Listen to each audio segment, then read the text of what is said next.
tuli ku nabbi waffe Muhammad sallallahu alaihi wasallam. Ebitonotono bye tusobola omwogerako ku bimukwatako. Musallam sallallahu alaihi wasallam yawandiikibwako ebigambo bingi oba osomye siratu nabbi sallam bingi tosobola bimalayo, naye okwonako ebitonotono. Naam, twalaba ng'azaaliddwa yaumul ithnain min rabi'il awwal, yazaalibwa ku Mande ku makya sabihatu yaumul ithnain, omwezi gwa rabi'il awwal. Twagamba ennaku z'omwezi ze zitankanibwamu, abamu bagamba 12, abamu 10, naye olunaku n'omwezi byo byebyo bikakafu okuva mu bannataarikhi bonna. Azaalibwa omukyala Amina ng'omwami yafa. Bw'azaalibwa yali nkola ya twalaba jjajjaawe yamuwa erinnya, n'amutayirira, n'amukolera waliima awulamala, n'amukolera akabaga, n'ayita abantu n'abagabula emmere ne balya olw'essanyu eringi ly'alina. Mu nkola y'Abawarabu oba mu kalica yaabwe ababedda, abaana baabayonsezanga mu byalo. Maama teyayonsanga mwana we, yamuwanga gwamuwadde mu byalo mu kyalo, n'amuyonsa ebbanga lye baba bategeeraganye, n'amusasula, tebyalinga bya bwereere. Amina bw'azaala omwana we ye yasookera ddala omuyonsa. Amina, abayonsa nabbi bali 4 aboogerwako mu bitabo. Amina wamuyonsa, twayogera ku muwala wa Abu Jahal n'Abu Lahab banjawulo. Muwala wa Abu Lahab, sireevu wa Abu Lahab, bwe baali bayita Thuwaibatul Aslamiyya, naye y'omu ku boogerwako abayonsa nabbi sallallahu alaihi wasallam. Waliwo omukyalo omulala gwe bayita Ummu Ayman oba gwe bayita Baraka. Baraka yali mukozi wa waka, yali mukozi wa Amina, kigambibwa naye y'omu ku baamuyonsaako, era nabbi yamwogerako ekigambo nti ummi ba'da ummi, mu bukulu eyo ono maama wange ku luvannyuma lwa maama wange, kubanga yamulabirira okuviira ddala maama we ng'afudde ku myaka, maama we yamuleka wa myaka 6, so okutambulira awo wonna Ummu Ayman oyo n'amulabirira, kigambibwa y'omu ku baamuyonsa. Ummu Ayman naye yalina ebiwanvu bye biwanvuko eyo mu maaso. Then yasinga omuyonsa ebbanga eppanvu ye Halimatu Saadiya, yali mukyala ava mu kika ky'Abasaadi okuva e Madina, Banu Saad, so bamuyita Halimatu Saadiya. Omukyala oyo kigambibwa baalinga bamanyi olunaku lwa katale. Akatale nga katunda ebintu bingi, naye nga mu katale mubaamu n'abaana be bayonse, be baleese, be babazadde nga babaleese, bafuna babatwala obbayonsa.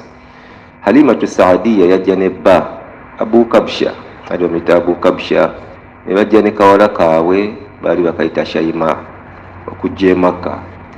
Bwe batuuka bajja leeti olw'okubanga akalogoyi kaabwe kaali kanafu nga tekasobola kutambulira ku supiidi z'abalala, so bajja leeti. Bagenda okutuuka mu katale ng'abaana b'abagagga abasinga babatutte, nga mulimu akaana ako kamu. Babuuliriza ebikakwatako, taata waako yafa, olekwa amakulu, ne famire balaba bwetyo, agamba katugira tulindako oba oliawo banaaleetayo ku baana abalala. Naye Abu Kabsha obudde buba bugenderedde, agamba mukyala we Halima, tumale gaddayo tutwale akaana kali, oyonsaako tomanya lunaku lulabika lutusaze, tugende n'oyo gwate gye tufuba kumpi ki, tuddireyo nga lonsa. So ne bagenda ne bakkiriziganya ne jjajja w'omwana Abdul Muttalib ne maama w'omwana Amina, omwana tugenda mutwala, ne bakkiriziganya essente n'ebbanga myaka 2. Bwe bakkiriziganya essente basituula bagenda, baddayo ewaabwe Madina. Baatandikirawo okulaba ebyenjawulo, ebyewuunyo ebyali ku mwana. Baamala omuteekayo bati karogoyi. Akarogoyi amaanyi gye kaakajja ne katandika okusitula emisinde, kaayita ku bali abaakasooka mu maaso, nabo ne beewuunya. ne babuuza Halima, kyanjawulo ki ng'olinga atali wa bulijjo, kalogoyiko kanafu bulijjo tukamanyi, naye emisinde gye gatwala nga si gya bulijjo. Agamba omwana ono ayinza okubaamu ekyama, gwe nfunye mwenna mwamuleseewo. Era okutuuka eka Muhammad sallam yaleeta ebyenjawulo mu makaago. Amaka gaali amaavu, obubuzi nga tebukama bulungi, entambula riziki nga yakunoonyereza, byonna byatereera. Ensolo za Halima ne zitandika okubaamu amata, riziki ne yeeyongera, emirembe ne gyeyongera, bibarakati Muhammad sallallahu alayhi wasallam. Halima yayagala nnyo omwana ono kubanga ali wanjawulo mu baana babadde ayonseza ebbanga lyonna. Ne wotyo Abu Kabsha ne kawala kaabwe ka Shaima. Shaima oyo tugambye muwala wa Halima. Nabbi yamuyitanga sisita we. Lwaki? Bayonka ku bbeere lye limu. Al-ukhtu min ar-radha'a y'omu ku bantu bootawasa. Omuntu bwe muyonse ku bbeere erimu tomuwasa. Ate n'okuyonsa okwo mu fiqhi kuliko obulombolombo. Omuntu aba ayonse ebbanga ki obutamuwasa, si kuyonkako mulundi gumu. Bannafiki bagamba omuwala gw'otawasa bwe mba mwayonsebwa omukyalo omu ateekwa kubanga yayonka emirundi egitaka wansi w'esatu, ate nga buli yonka yakkuta, si kusikako mulundi gumu. So ebigambo by'eddiini bigazi. Ate wakuba yayonka ku bbeere emirundi egisukka mu emeka? Esatu. Naawe kennyini nga wayonka emirundi egisukka mu esatu, ng'ate mwenna mu nnyonka ezo mwakkuta. So omukyalo oyo oba omuwala oyo Shaima, Nabbi yamuyitanga sisita we, ate nga n'oli amuyita brother we. Aliko ekyafaayo Shaima mu maaso eyo kubanga yasiramuka. Mu maaso eyo nga Nabbi amaze okweddiza Makka nga bava mu Ghazwat Hunain. Mungu anaatuwangaza tujja kulaba ku ntalo za Nabbi ze yalwana. Ezimu ku ntalo ezaasembayo Ghazwat Hunain. Lwamala okuggula Makka baada fathu Makka, kaseera katono n'agenda mu lutalo lw'e Hunain. Olutalo lw'e Hunain lwe lumu ku ntalo ezaali enzibu nnyo nnyo eri Nabbi n'Abasiraamu. Wa maa dhalika baali bangi nnyo ne Allah alwogerako mu Qur'an. Wa yawmu Hunain idh a'jabatkum kathratukum. Olw'okuba baali bangi, Abasiraamu balowooza olutalo bagenda kuyisa mu jjenje ekkalu, naye lwali luzibu. Naye oluvannyuma baaluwangula ne bafuna ebyobugagga bingi, ne bafuna wobuti. Baafuna bingi nnyo. Nga bamaze olutalo balaba akakyala akakadde akaze kali eri wala kajja kaleekaana, mwannyinaze mwannyinaze mwannyinaze, kasindika abantu munviire mpitewo ngende ndabe mwannyinaze. Enkozesa kasi ku munyo naye ntegeeza omukyalo omukulu. Nga buli omu yeebuuza omukyalo n'omukadde awoza mwannyina ki? Waba akyali muli n'amulengera Nabbi n'agamba mwannyinaze. Nabbi sallam n'alengera mukyala n'amutegeera nti ono ye Shaima.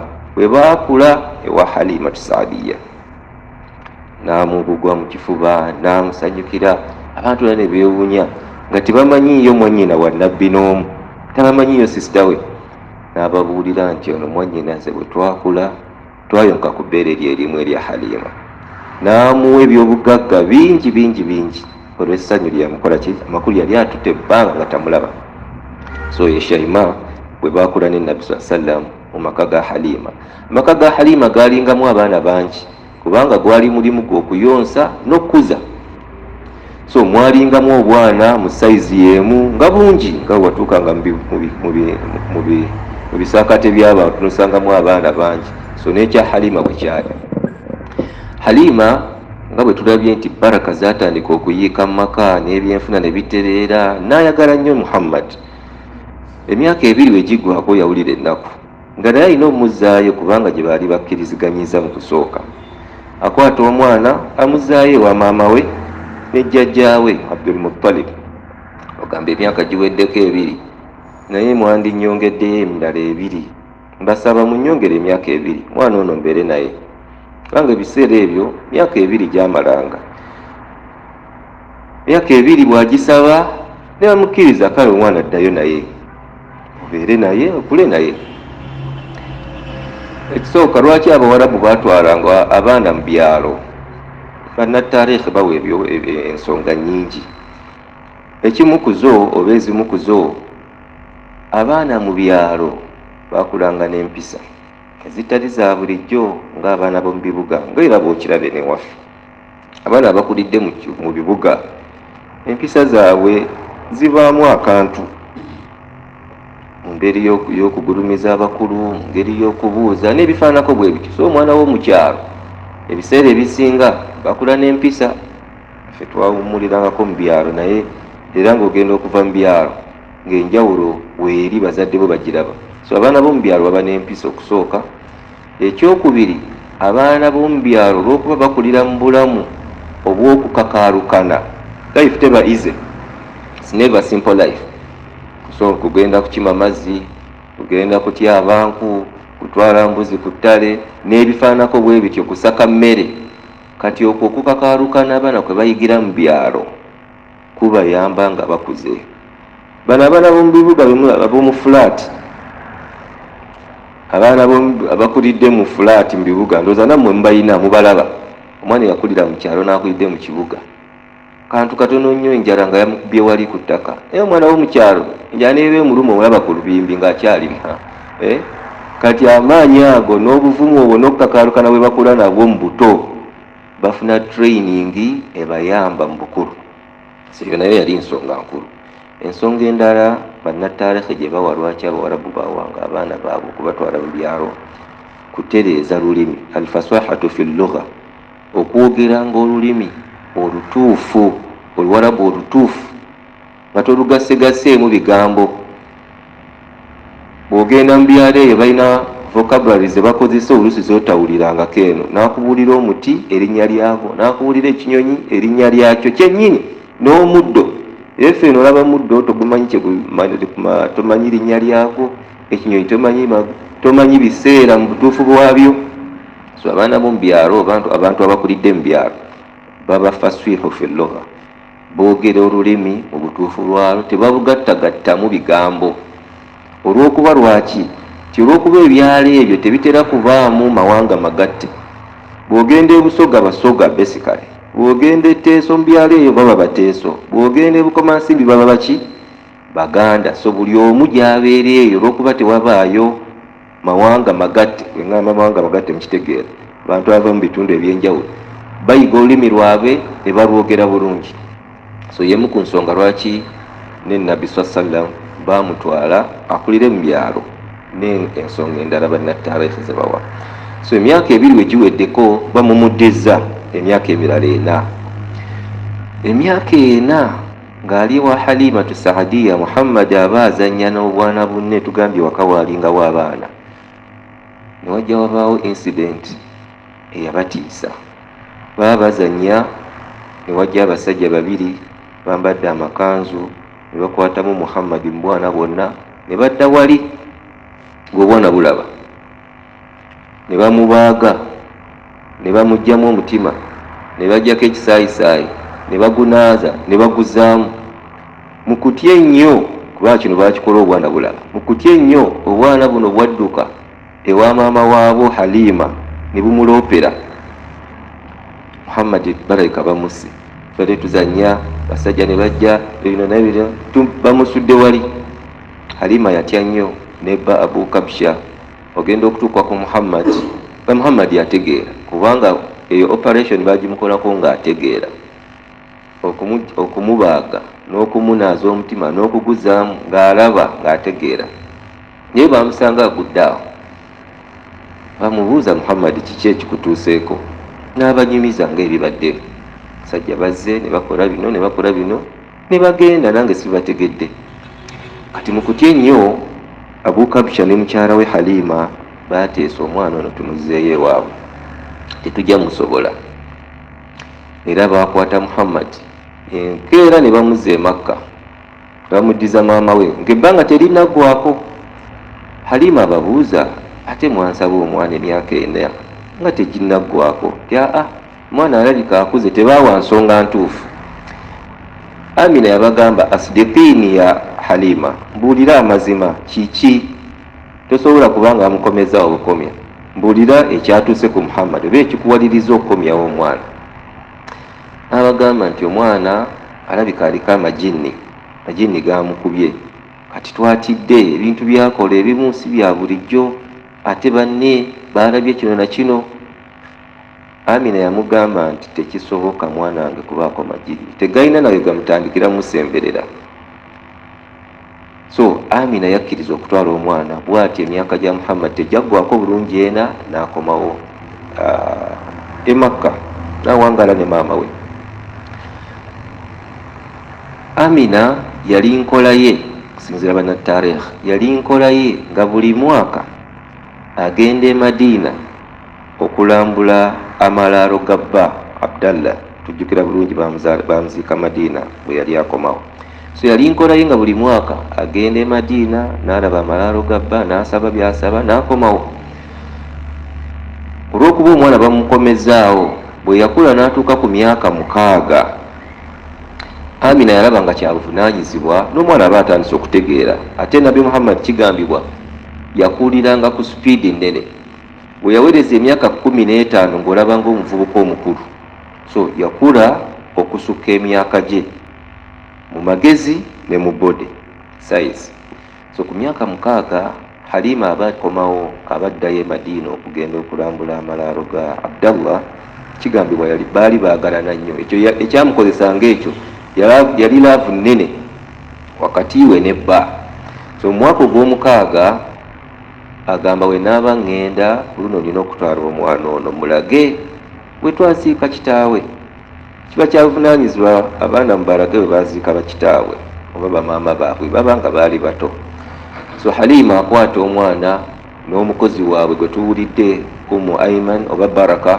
Ebyafaayo ebimu bigamba bagenda ne Abu Talib, ebirala bikoma ku abo basatu, Halima, Muhammad ne Baraka Ummu Ayman. Bagende balabe ebukojja. Jjukira Halima bamuzaala Madiina ate ne taata bamuziika eyo. Akwata omwana bagenda e Madiina, babeerayo omwezi mulamba e Madiina. N'alaba bakojja be, n'alaba ebukojja kubanga bwe twagamba Amina naye teyalina sister wadde brother, naye yalaba ebukojja. N'alaba kitaawe we bamuziika bamulagawo. Omwezi bwe guggwako bakomewo e Makka nga bavudde ewaka batambuddeko akabanga batuuse mu kifo kye bayita al-Abwaa'u. Al-Abwaa'u bwe tulituuka ku ntalo za Nabbi sallam tujja kulaba abantu abasinga balowooza olutalo lw'e Badiri lwe lutalo Nabbi lwe yasooka okulwana. Si we kiri. Nabbi alinayo entalo n'ebikwepeto byasooka okulwana nga tannatuuka ku Badiri. So bwe batuuka tujja kujjukira ekifo ekyo. Nga batuuse mu kifo al-Abwa, Amina yalwala mangu n'afa mangu ng'era Abdallah bwe yakola. Mu mbeera eyo omukyalo ono obo eyali alina Muhammad gwe bayita Ayman, Ummu Ayman, omukozi, byamusobera. Maama afudde, sigazza akaana, tugenda kukola kutya? Olw'okuba yali ali mu kitundu omuli kumpi ebukojja, bayambagana ne baziika Amina. Amina bamuziika mu kifo kye bayita al-Abwa. Kateebereza omwana oyo asigadde atya? Kitaawe yafa muto teyamulaba, maama naye afudde mangu ku myaka 6. Ennaku n'emweyongera n'abeera yatiimu, n'abeera mulekwa ajjudde ku myaka 6. Ummu Ayman yakomawo n'omwana n'amuzaayo wa jjajjaawe Abdul Muttalib. Abdul Muttalib bw'afuna amawulire yanakuwalirako omwana muzzukulu we. Fakti Abdul Muttalib Muhammad yali tamuyita muzzukulu, yali amuyita mutabani, yali amuyita ya bunayya ku lwalaavu ennyingi, so nga yali jjajja naye yamuyitanga mutabani. So Abdul Muttalib yatwala obuvunaanyizibwa okulabirira Muhammad okuva maama we lwafudde, nga Baraka yakola ebyewaka, emisana Muhammad asiibwa na jjajjaawe Abdul Muttalib. Abdul Muttalib yayagala nnyo omuzzukulu, yayagala nnyo Muhammad, era nga tamuva ku lusegere wano watuula wabeera wagenda mu nkiko z'Abakuraishi banne abakulu. Jjukira yali sayyiduhum, yali atwala Abakuraishi, nga bw'ava gy'ava alina byagenda obbagamba atuula naye. Kati Abakuraishi abakulu ne batuuka okugaakana akaana akatwe akeetala n'omukulu, ne babatandika okwogera ebigambo n'abaatulira abaganda omwana temumwogerako ekigambo wadde n'ekimu. Ono omwana mulabamu ekyama mu bukulu yajja kuba sayyid, ajja kuba mukulu wammwe, ajja kuba mukama wammwe. N'olwekyo Muhammad yatambulanga ne jjajjaawe ne mu nkiiko z'abasajja bakulu ng'atambula naye, hatta n'ewaka ng'abaana ba Abdul Muttalib tebamusemberera, Muhammad yamusemberera. Lumu Abdul Muttalib atuma Muhammad omulimu atwala ensolo ku myaka egyo emito.